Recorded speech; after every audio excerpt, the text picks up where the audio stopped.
What's up, everybody? Welcome into another edition of SSPN Postgame. This may be one of the more disappointing ones of the season just because of the nature of this loss.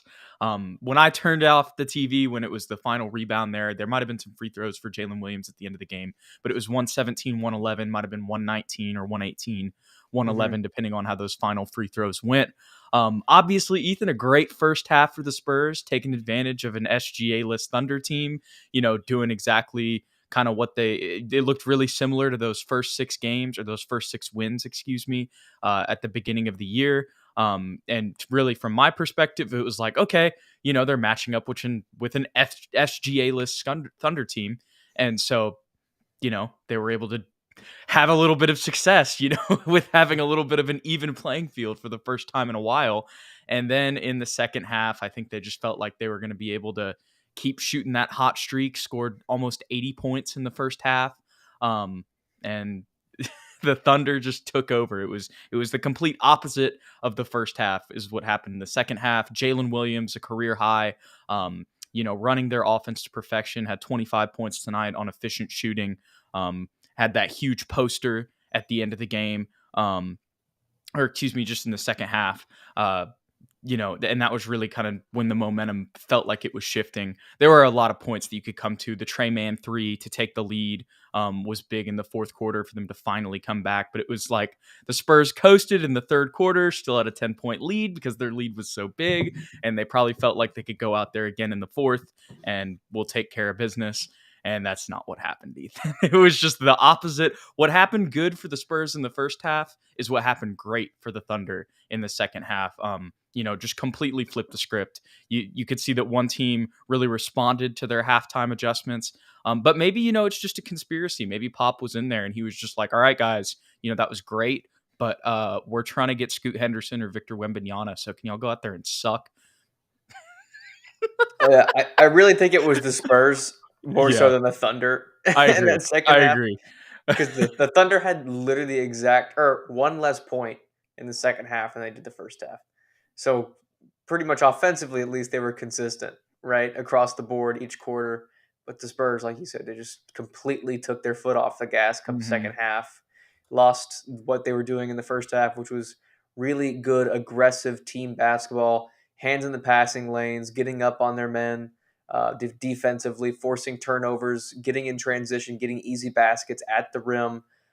It felt like everybody wanted to be the man in the first half, and in the second half, it felt like nobody wanted that mission of trying to will us back into the game. And it doesn't help when you only shoot 27% from three. That never helps, Jude. Yeah, 10 for 37 overall, 27%, like you mentioned. Keldon, 4 from 13. A lot of people may look at that and kind of, like you said, have the ugh. And while that does suck, the thing is, I wasn't mad at the threes he was taking. Just this kind of continues. It looked like the first half looked like Keldon looked, the first half of this season so far. And the second half looked like how it has looked since. 5 of 22 overall, was able to find a way to, obviously with those threes and the shots that he did make, found the free throw line as well, 5 from 8 from there. 19 points, 6 assists, 7 boards for Keldon, 11 and 3 for KBD, 9, 6 and 3 for Zach Collins. Tonight was 1 for 3 from 3, 4 from 6 from the field. Devin Vassell had probably the most efficient game of the night, which is it's a similar story, Ethan. It really is. Keldon's been struggling. Devin kind of did his thing, but it's just not enough. Especially in the absence of Josh Richardson off the bench. Romeo Langford played a great game tonight. He had 8 boards, 14 points, 1 for 2 from 3 as well. Doug didn't shoot too great, but didn't take that many shots either. Isaiah Roby came in, really started the game with a poster. Looked like he was going to have a revenge game. You kind of joked about it to me over text before the start. And then that kind of just went downhill, all the momentum that you saw there. And that's the same story with Malachi Branham. Played a really solid first half and then really was just kind of discombobulated there in the second half. But Devin, 25 tonight, 6 boards, 3 assists with a steal, 3 of 6 from 3, 7 of 13 overall. So you love to see that from Devin. 15 and 5 from Trey tonight also. But Mm. Yeah, When you and go over to the Thunder stat sheet, you got 27 from Jalen Williams with 6-2, and then you've got 14 and 14 from Josh Giddey, 23 from Lou Dort. I mean, and then to count it, and that's not even putting in Trey Mann's performance off the bench as well, and then Ousmane Zhang, like all these dudes. mm, That a lot of people, at the beginning of the year, there was that 76ers fan who was like, these are anonymous players, the TikTok when the Spurs were beating them. That's kind of what happened to the Spurs tonight. But it was just a bunch of like foreign draft prospects that Spurs fans had, haven't thought about since then. But, they're on the Thunder and they're cooking. well, I figured it would be competitive, but man, that second half we just looked like we did not belong in the same court as these guys. Like they couldn't miss, and I don't really think the Spurs are playing bad defense. Like I'm sure there were Hmm. miscommunications at times and lapses in judgment, but I mean we for the most part we were contesting these shots. They were just tough jumpers and tough floaters in the lane. And who knew that Jalen Williams was going to go off like you said on an efficient 11 for 15. Uh, Doug got hurt in that second quarter. He didn't play the entire second half. I don't think that was the reason we didn't play well the second half, but there's also that. You mentioned Romeo. He to me felt like our second best player tonight. Hmm. Like I know He got Keldon the has most better. minutes off the bench. Keldon had technically better numbers, but on super inefficient shooting, and he Keldon looks hesitant to me, uh, pulling from range, and I understand why. I just hope that doesn't become a mental thing. I don't like the whole shooting your way out of it mindset, Jude. I don't know how you feel about that, but something you got to tinker with something, get in the gym, get back into momentum outside of a game setting. That's just me. I'm not a professional athlete. Maybe he has a better idea of how to do it, but he looks like he's catching the ball, from deep, contested or not. He hesitates for about a second, second and a half, where he tries to kind of find, it feels like he's trying to The right find the grip. right grip, Yeah. and then No, he'll I know shoot it. exactly. And I know exactly what you're talking about. I don't think he did that at the beginning of the season. It felt like No. he was really letting it fly instantaneously. So I feel like he's kind of overcorrecting. He's like, oh, I got to make sure everything's perfect or it's not going to go in because I'm in a shooting slump right now. Right. I hope Exactly. this doesn't last much longer because it's been a rough couple of games for Keldon.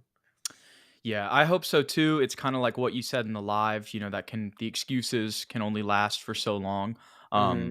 but at the same time, what I will say is I think that they're just going to continue to tell him to keep shooting out of Oh it yeah, I want him to. because winning is inconsequential this season. If it was a different situation, I think, you know what I mean? Like you're really trying to win games and that was something he was doing that was helping you win games. And then because it's not working in the game plan anymore, you're losing more and you've got a lot of money invested in different players and stuff, then, we've seen in the past where they'll, find different ways to get them involved and then maybe go back to the shooting later once it gets better. But because of the Yeah, context of this Spurs team, they're going to keep probably being like, hey, dude, throw up keep shooting. 15, 13. Just Well, keep throwing them up. let me Yeah. rephrase. Keep throwing them up all you want, but don't hesitate. Because Yes. if your Right. confidence is shot, I don't care how many you shoot, they're never going to go in. You know what I mean? Right. Get Right. back into that classic Keldon confident guy that we all love and cheer for. But Romeo, like I was saying, second best player to me on the court tonight. Really aggressive getting to the rim. Really aggressive on the boards. How many do you have? He had 8. He was really fighting for every loose ball, every Especially on rebound, offensive rebounds too. Yeah. He had like trying to 3 or be 4 of that those. catalyst. It felt like, especially in that second half when everyone else was kind of on their heels. He felt like he was trying to get everybody to kind of get back up and find that momentum again. Unfortunately, once Oklahoma City grabbed it, they weren't going to give it back to us. Yeah. Our man Mark says in the comments that IMO offense should revolve around Devin. Kelvin's game is an open book right now. What I will say is that I definitely like, moving forward with the contract and everything, you want Keldon to be a main part of the offense. But once again, and it's not even just like to look at the stat sheet. If you watch every single game like this year, even when Devin hasn't had his best nights shooting, went 0 for 6, I think in the Lakers game, it's like he still found a way to get like 17 or 18. He just missed the threes.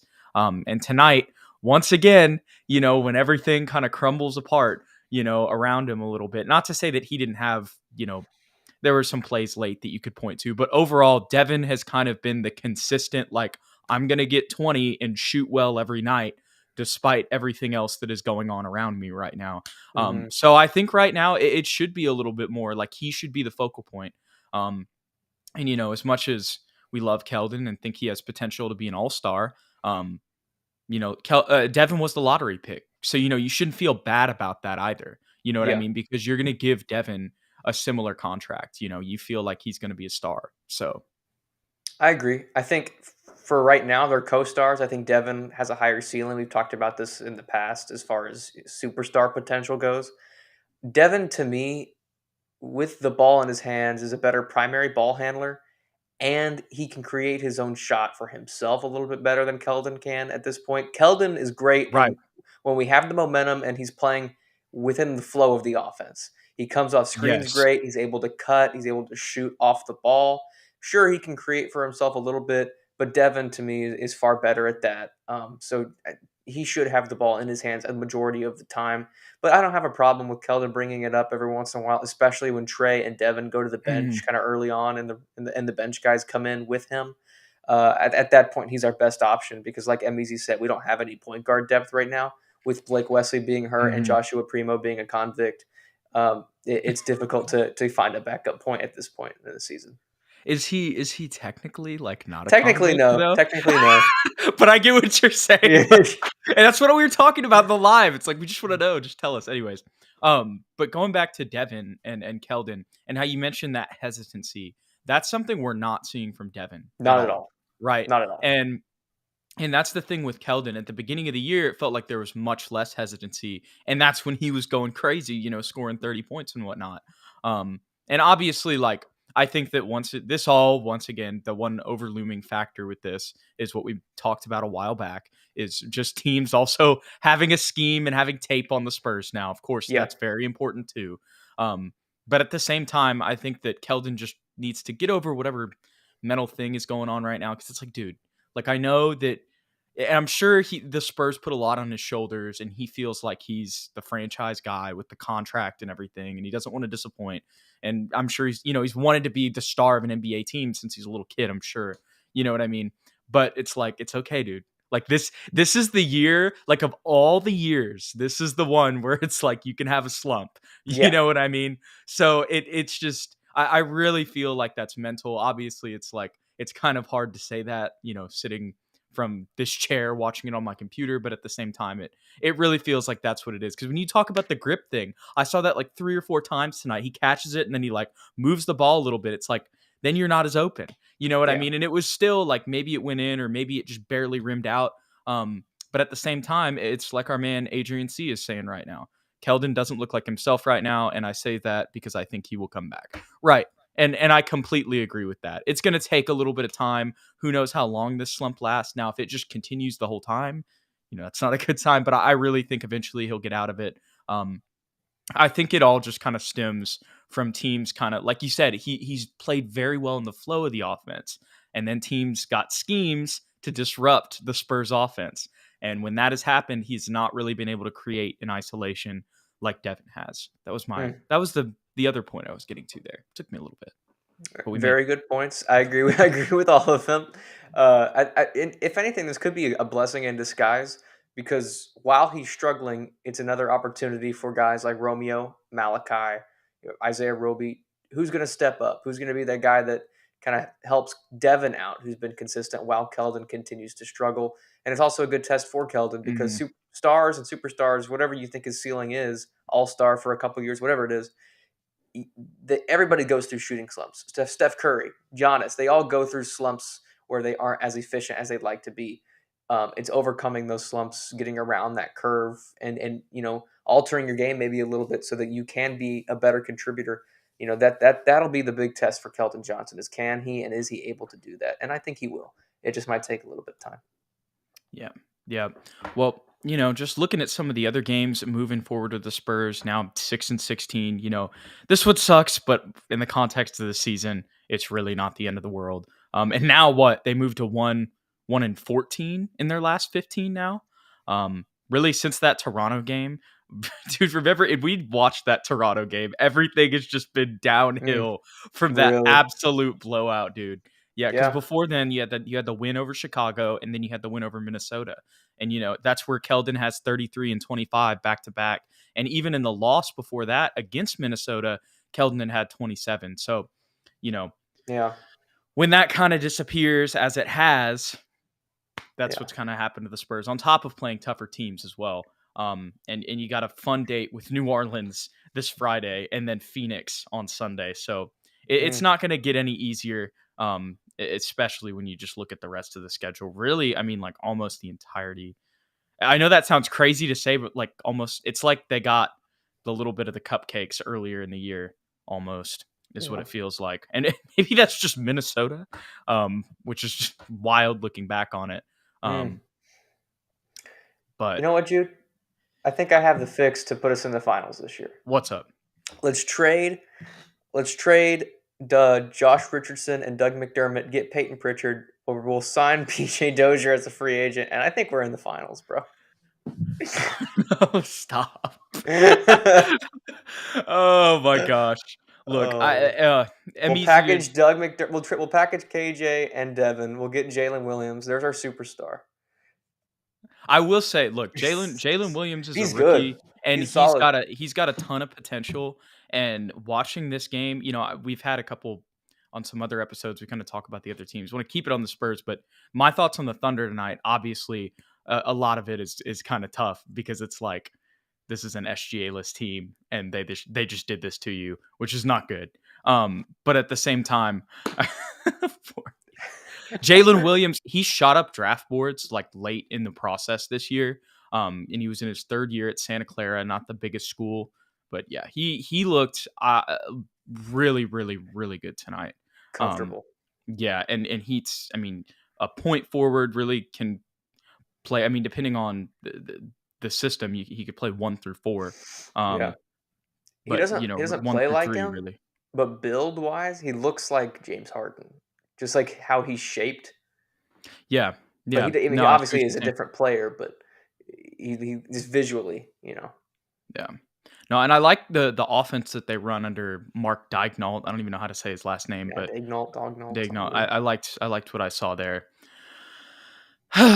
Mark says that injuries and the Primo situation ruined the Spurs momentum. That is another thing that's key to think about during that time. I think also it's definitely the teams that they were playing too.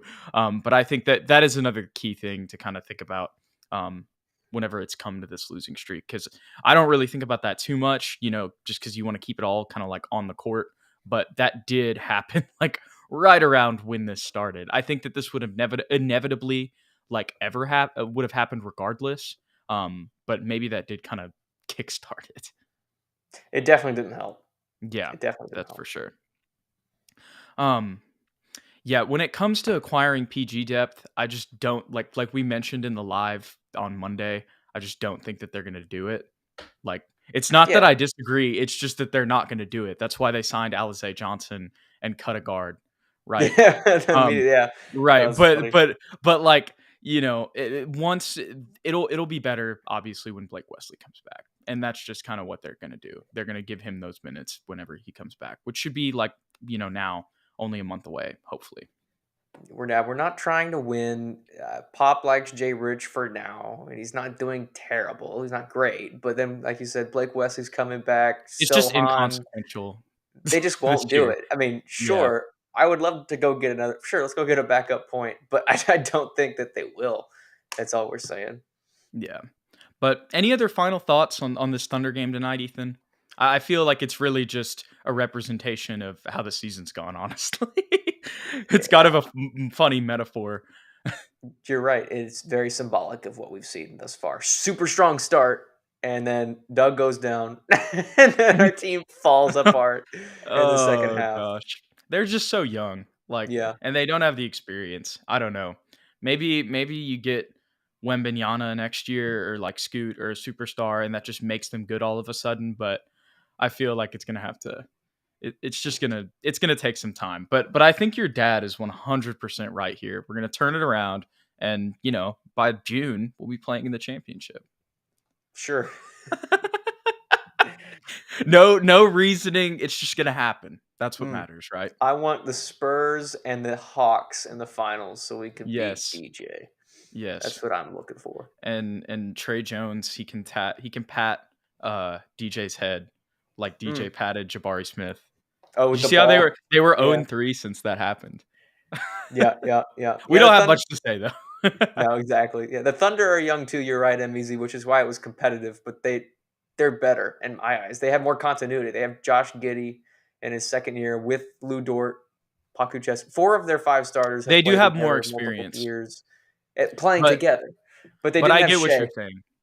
Yeah, Yeah, we. they I didn't mean, have we. their best player. It still was not a good look, but also the Spurs had some guys out. I mean, I don't know. It's not like Shea, but Sohan, Pirtle, Yeah, still I get like what he's Jay saying. Rich too. Like a lot of those kind of you add up those stats together I wouldn't have been surprised had we won. It's a toss up at the end of the day, but yeah. and Lord Ethan. It's a fun one though. Look, we're gonna keep learning things. We're gonna keep getting to even if we MVP, chill, dog. We know, we know. We should have. We had a dub early on, and we let it go. We're not a great team, bro. yeah. I feel It's like he it thinks we're attacking him. I was like, we're just not. yeah. We don't mean that by any means. We're just responding to comments and giving our opinions. But anyways, looking forward, Ethan got the Pelicans on Friday and then the Suns on Sunday. We thinking We're not going to another win either oh game. oh and 2 weekend. Yeah, that's Yeah, what I'm thinking too. for sure, for sure. So what is kind of just your outlook when you're looking at games moving forward for a lot of Spurs fans that maybe like watch this game tonight and they're just like, man, do I even want to watch these guys for the rest of the season? Like what are some reasons that like they can tune in and what are some things to look for just kind of the rest of the year other than watching college ball as well? You're looking for improvement. You're looking for game to game development of Keldon and Devin, our future young budding stars. You're hoping KJ can shoot his way out of this slump, that Devin will continue to show glimpses of superstar potential, perhaps. You got guys like Malachi and Romeo playing who you didn't really expect to get meaningful rotational minutes early on in the year. So you're looking for them to kind of take control of that opportunity. And you never know with a young team like this. We might come out and pop you in the mouth and get up by 20 points, have 80 points in the first half. It looks like we're going to run away with a win, and then we fall apart in that second half. It's entertaining regardless of whether or not we can get a win or not. Right. No, and that's I think the fun thing about this team. It's like even tonight, this is like and this is like the worst L you could have, but it was still like fun to watch. Like you got to see a Yeah, ton of highlights in the first half. I mean, like the Roby poster is going to be so forgotten in this game. Obviously, his old team got the job done and took advantage of him late. But there were even a bunch of blocks. I mean, it was a fun one for sure. yeah. And I watched these games. Remember back in like 2014, 15 when the Bucks sucked and but they still had Giannis. Yeah. And then like the Sixers sucked, but they still had Joel Embiid. Like I kind of want, I wish I could go back to those years and watch the team and see if I could see those glimpses of what those kind of players would become while Hmm. they were losing. Because Right. and the same thing, hopefully, will happen 5 years from now when we're looking back. Like I remember watching Devin Vassell back when he was on a crap team. They couldn't even beat the Oklahoma City Thunder without Shea Gilgeous-Alexander, and now he's a all-star, whatever he might be. So I watch it for the history of it. Yeah, and that's a really good point too because I feel like in there are some like teams. How do I say? I'm trying to figure out how to say this. There are a lot of young players making immediate impacts, but Hmm. also as you mentioned with Giannis, and there's some others that you can go down the list. D-Book, it took a while for the Suns to get good. A lot of these there are also a lot of examples of young players taking time to develop and then turning into stars later. Look at Kristaps Porzingis. Obviously, he was a star, kind of starting for the Early Knicks, on, but yeah. then fell off, right? And then now is kind of making a name for himself on the Wizards right now, and I believe they're like in the playoff hunt, at least in the East. I'm not sure where they're at in the standings, but I want to say they were doing pretty well.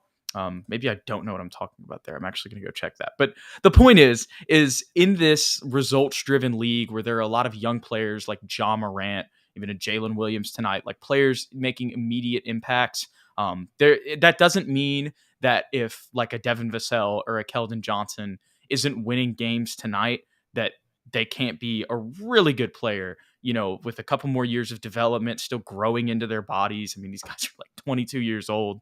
Um, Yeah. and, most Spurs fans are definitely looking with a forward facing view. So, Yeah, I'm not ready to write any of these guys off yet. That's for sure. Enjoy the losing while it lasts because we went 20 something years winning, and that kind of got boring. Yeah, for sure. For I'm sure. just joking, of course. What was I going to say? Here's what our man Mark has to say. Do you think the Spurs will make moves in the trade deadline? I'm not sure. That's I wish I had a better answer, but like I'm not sure. Uh, Cuz I if you're already losing, there's really no point of like I mean unless you really just want some picks. I think we might. We're definitely going to be in discussions. We're going to try and get if we can get a couple unprotected first, or at least one unprotected first for say a Jay Rich and Doug. I think that they might pull the trigger because especially right now, neither of them have been. Or Doug's been playing, but he just got hurt again with the little Mhm. ankle thing. But Jay Rich hasn't really been playing that much, and we both feel like we're not winning with or without him on the court. Maybe we make that move, but I don't know if we'll trade Jakob. I don't think that that's as likely as we thought it might be early on in the offseason. Yeah, for sure. Well, we appreciate you guys checking out this episode of SSPN Postgame. Are we going to be able to do Friday or Sunday? I think I can do both. Okay. I may be able to do both too. We'll keep it posted. Stay locked in on the SSPN YouTube, our community post, but also you can stay updated to the show on our Twitter accounts. Go to at SSPN on YT to watch it there, at Jude McLaren, at Ethan_Quintero to stay updated for when we're going to post all that stuff. Usually it's the day of. We'll put out a tweet and a little bit of a preview and everything like that. So you can go check it out. And don't forget to like and subscribe if you enjoy the content. We appreciate you guys, all as always, for being in the comments. We'll see you guys in the next one. Go Spurs, go. Catch y'all later.